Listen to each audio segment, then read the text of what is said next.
encore de faux cadavres gonflables détectés dans l'accident du MH17.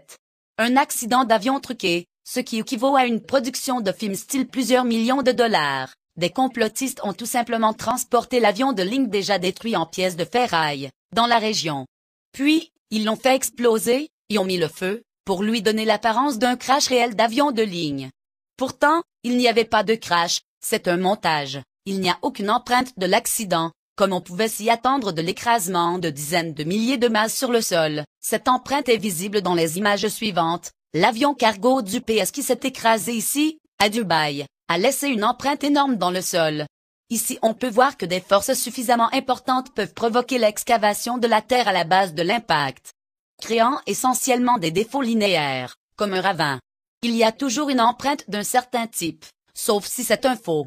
Il peut, par conséquent, jamais être visible comme dans le canular bidon du crash Asiana 214, ou dans ce cas, le MH17, parce qu'il n'y avait tout simplement pas de crash.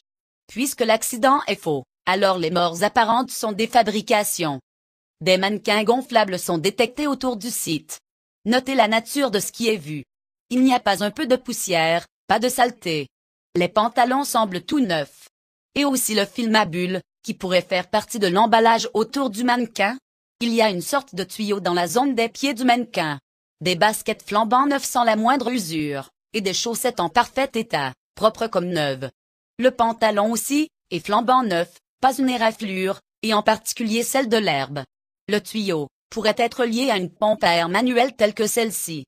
Le torse nous révèle le fait que c'est un mannequin gonflable. Notez la nature soufflée du bras droit, et à droite la région abdominale poitrine. Il semble que le bras gauche est un peu dégonflé. Il a été gonflé comme un ballon. La pompe est susceptible d'être cachée dans le film à bulles rose. Il n'y a aucune possibilité que cela pourrait être vrai. Cette chemise ne pourrait jamais être dans un tel état à la suite d'une chute de 35 000 pieds. Les vêtements seraient déchirés, déchiquetés, et également grandement affectés par le claquement au sol, ce qui inclurait la saleté et la coloration d'herbe. Le tube est également visible sur cette vue. Cela explique aussi l'absence d'encrassement des bagages. Il explique aussi comment ces bagages sont idéalement ouverts, comme si effectués manuellement, et non pas à cause d'un crash. Voici une autre de ces contrefaçons. Remarquez que les pantalons sont dans un ordre parfait. Mais, ils ont oublié de gonfler les jambes du mannequin, ou alors, s'agit-il d'une fuite d'air? Conclusion. Les passagers du vol MH17 ont été drogués là-bas, et juste avant le canular l'avion a disparu des radars, c'est confirmé par tous les grands médias. Puis, il a été détourné et emmené vers un autre endroit tenu secret. Et le tout a été mis en scène pour faire croire à un crash.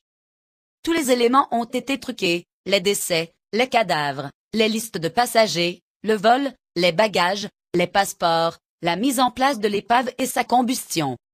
Bref, le vol MH17 n'a pas existé.